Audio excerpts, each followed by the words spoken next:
Hey everybody, Scott here from Yunnan Sourcing. We're going to be drinking a 2000, it's a kind of a generic brick. It's 7562 recipe, and it's modeled after the Monghai Dai Tea Factory 7562 recipe, but it's not from that tea factory. It is, however, from the year 2000. It's 17, almost 18 years old. It's been dry stored in Kunming, and it's a very interesting tea. It's a really good example of a dry stored ripe tea and how wonderful they can be. But yeah, that's it. 250 grams. We're gonna drink it up. I've got 6.7 grams here in my 120 milliliter silver teapot, and yeah, let's get rolling. 100-degree water, 100 degrees, just boiled like about 2 minutes ago. So I may reboil it after about 4 or 5 steeps. So do a quick little wash here. I don't want to do too much.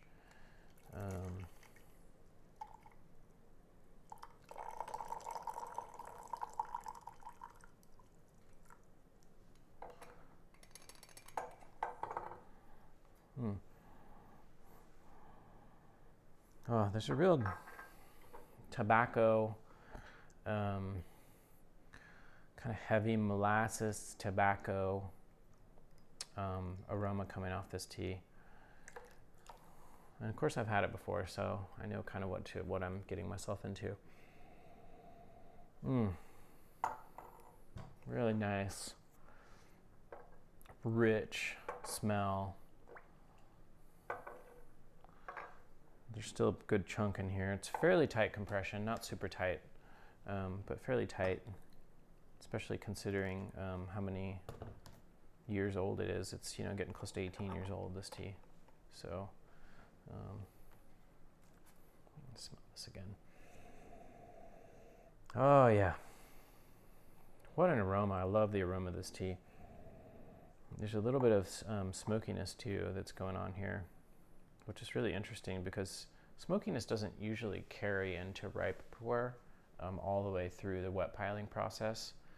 Smokiness in Mao cha, especially in older Mao cha that was processed, by hand and was processed often in smoky environments or using wood fires, or stored in tea growers' homes on the second level where they're using wood fires to cook, which is very, very common, especially 17, 18 years ago.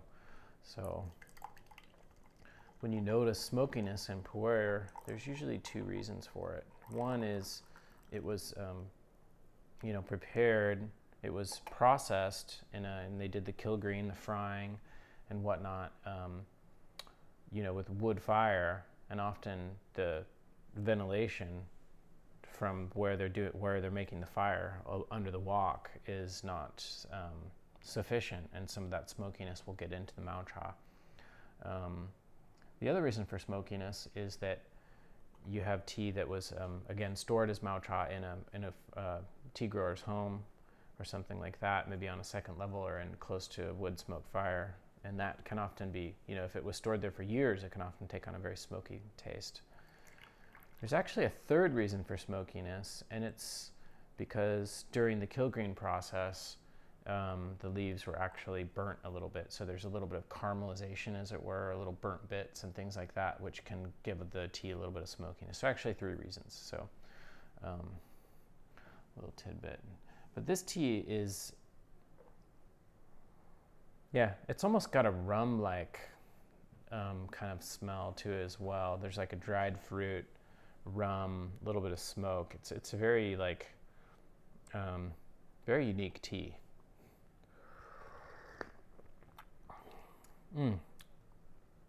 Wow, it's like rum and raisins and like tobacco leaf.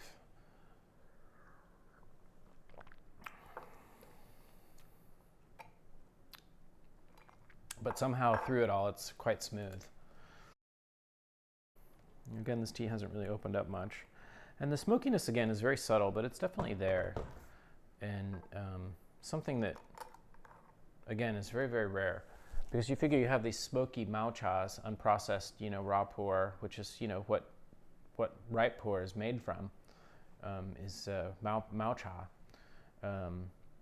Having smokiness in mao cha is one thing, but having the smokiness carry through the 40 plus day wet piling process, wu dui, and have it come out is pretty rare. So I have tasted it before in some ripe teas, but again, very, very rare. And nowadays, you will almost never taste any kind of smokiness in ripe pu'er. Let's give this one. This is nice. It's, again, this is a very clear, it's burgundy tea soup. There's no cloudiness whatsoever, again, because of its age.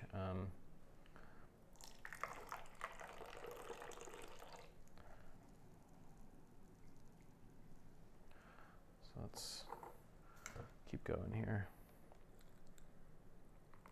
And again, this is a 7562 style. It's, again, it's not a Monghai Tea Factory production, but it's styled after the 7562 production.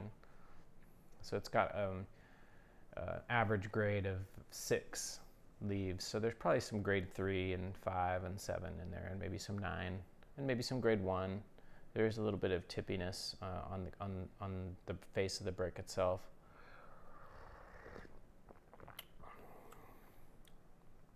Oh, there's almost like a cola Dr. Pepper, which I did not expect. In the first steep, I kind of got it a little bit, and then I was like, oh, what is that? But there's like almost a cola-y Dr. Pepper kind of taste going on here too. I think it's that caramel, I think that maybe some of it's from the smoky of the caramel notes that I'm getting.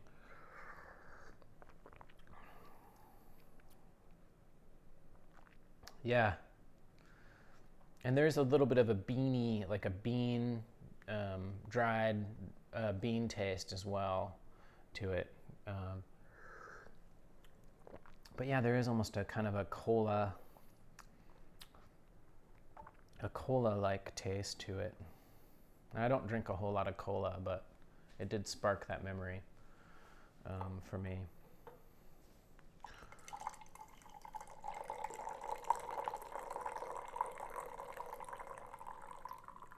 Sweet, but not an overly sweet tea, but not really bitter either.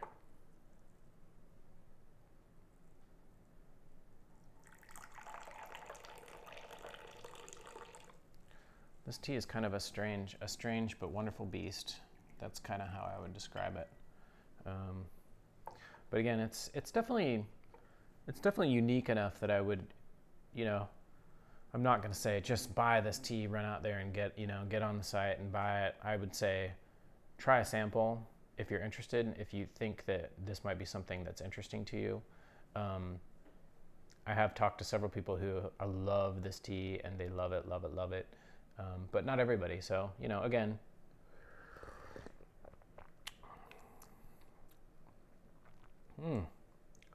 noticing a little bit of like almost coffee-like tannin now that's coming out a little bit more. I think it's because it's opening up. There's a little bit of bitterness. That cola sweetness, the cola kind of caramel thing is still there, but it's being kind of challenged by the rising kind of tannin taste. But it's a very dry, kind of hangs out. You've got a lot of things going on in the mouth here, kind of hanging out. Got a real hanging, like a hanger on, a little bit of like tannin. And I don't want to say chalky, but a little bit of like, kind of like oil, like a kind of a oil that just kind of hangs out there. That kind of like a coffee beans would give you.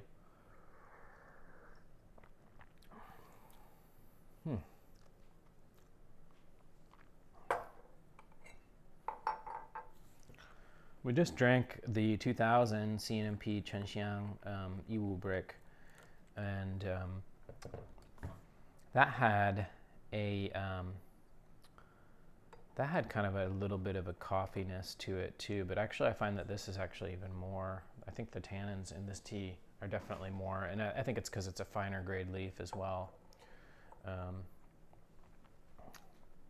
There still is a little bit of sweetness to it. The fruity kind of more rum raisin taste isn't as pronounced as it was in the first couple of steeps. I've lost track of which steep we're on. I think we're on steep 4 or 5 now. Correct me if I'm wrong.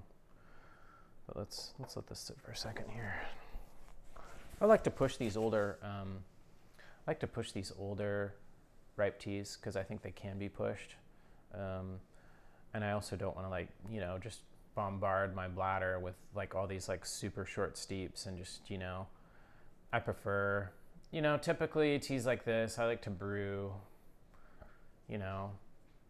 8 times typically. So I like to push them just a little bit, I mean, of course, you can always brew them shorter and brew them longer. But I think with these older ones, you really don't need to. They could still go, you could brew them longer and they could still go 10 plus steeps. But I like to do several sessions of Gong Fu Cha every day. So I like to keep my sessions like within a reasonable amount of time and not just like, huge amounts of tea and huge amounts of water. But, each to his own or her own, as it were.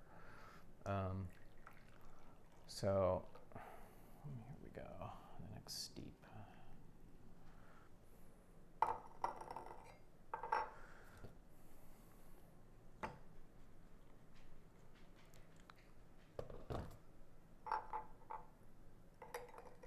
And again, I'm brewing in silver. I like silver for any kind of teas that really require a lot of heat.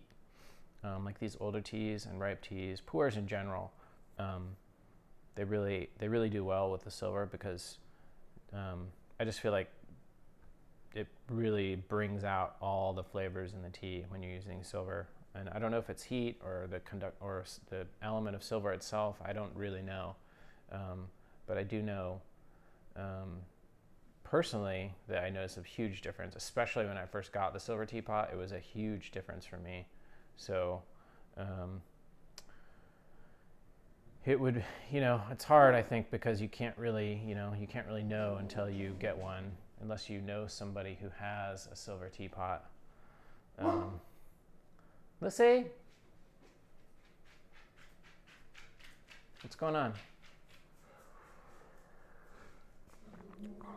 Oh.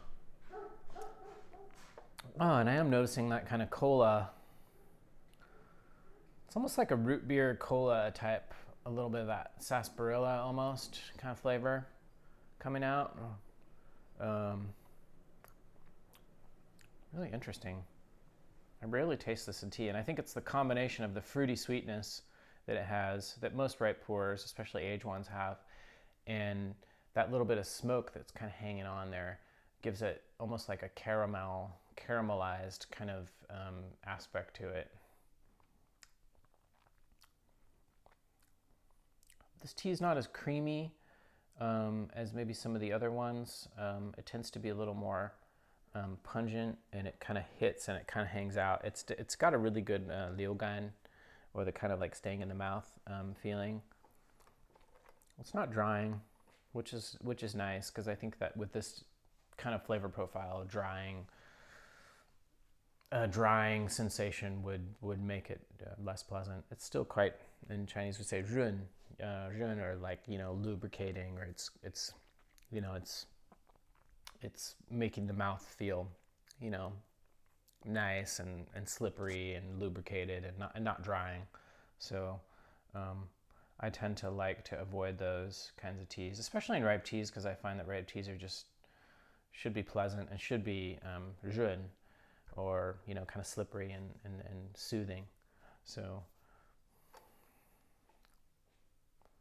but of course, I also think that this has something to do also too with people and their overall body state. I have found that at different times of year, or if I've been ill or whatever, that the mouthfeel can vary widely from tea to tea. Hey, Lucy. Hi. Get on your bed. Come on, get up there. Good girl. Down. Down. No, she's not going to listen. Lucy is notorious for doing as she pleases.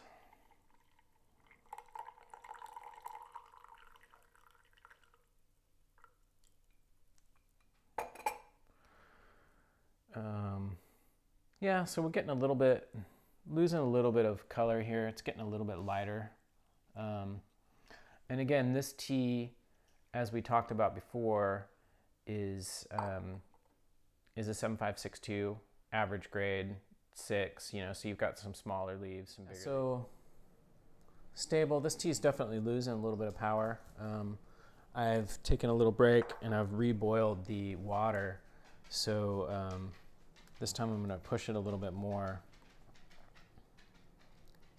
and see what we can get out of it.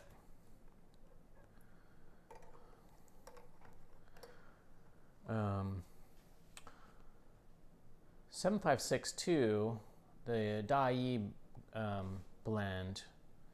So again, the numbers 7562. 75 is 1975, so that would be when they first released, or they first kind of invented that particular blend. So 7562, the 6 is the average grade of the leaves. And of course, you know, the grades go from Gongting to Ji 1 to 1, 3, 5, 7, 9. So 6 is like the average. If you took an average of the different leaf grades and the quantities they use, would be an average of 6. 7562 is a real classic Monghai Tea Factory brick, and it is one that we offer on the site, and I do recommend it. It's always one of those like values. I don't know why, but Monghai Tea Factory has never sold an overpriced, expensive version of 7562, which they do with a lot of other teas. It's like the least fanfare of any tea that Dai puts out, pretty much, is like 7562. It's there, it's just this solid tea. It's usually quite affordable, and it's really good. So, you know, again, it's not the same as this tea. This tea is just, somebody decided to make a tea to kind of emulate that feeling or that similar leaf grade. But in fact, the material is from Monghai, but that's about all the similarity that I see between these two bricks is, yeah, it's from Monghai, the region, but it's quite different from the Dai Monghai Tea Factory 7562. So, little history there. If this were a 7562 Dai brick from 2000, it would be considerably more expensive than it is. So, again, I think this represents a good value for what it is. And it's an incredibly unique tea. It's just, I don't find that ripe tea tastes like cola usually, and that just, you know, like, in my first sessions with this tea, I didn't really pick up on that. Here we go, take a look. Nice tea soup, super clear. I'll get this last one going here. And it's totally opened up now. There's no chunks or anything left. I'd give this tea's infusibility rating as about average for ripe.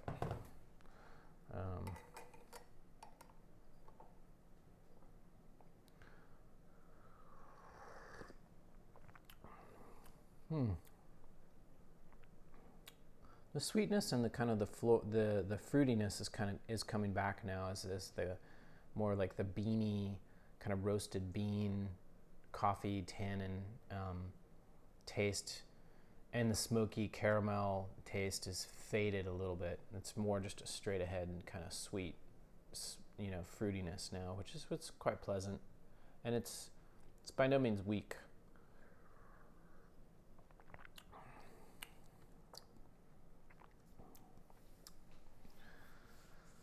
So what else? I can't really think much else to say. 2017 is coming to a close, and it was a great year for Yunnan sourcing. A lot of things happening, a lot of great teas. 2017 is a year overall for for teas from Yunnan, I thought was quite excellent. Although 2017 prices were a little higher because of the lower harvest in the spring. That was a little bit of a challenge, but the quality of the teas were really excellent. Autumn, which are autumn teas, we've released a few from Yiwu now, and the rest of our teas are still in the tea factory being pressed. It's a very slow, the tea factory that we work with is very, very slow, but they do a great job. And they've never like mixed up our teas or done something stupid like that. So we're very patient with letting them press our teas and taking the time and care that they need to do that. But you should be seeing some of those coming out hopefully in January. You'll be seeing some of the autumn teas from Jinggu and Lincang and Simao, the other parts of Simao other than Jinggu, coming out in January. Not a ton, but definitely we just chose some really solid teas that were just really hard to pass up, so definitely be looking for those too in January. But overall, 2017 was a great year. A lot of support from customers, choosing Yunnan sourcing and supporting me and going through my process and all my the things that have happened this year. And I just want to thank everybody so much from the bottom of my heart, how much support and love and just how wonderful you all are. Thank you so much. Pretty much wrapping up this tea. I'd say we're getting fairly brewed out on this tea here. Let's give it a little sip here and see.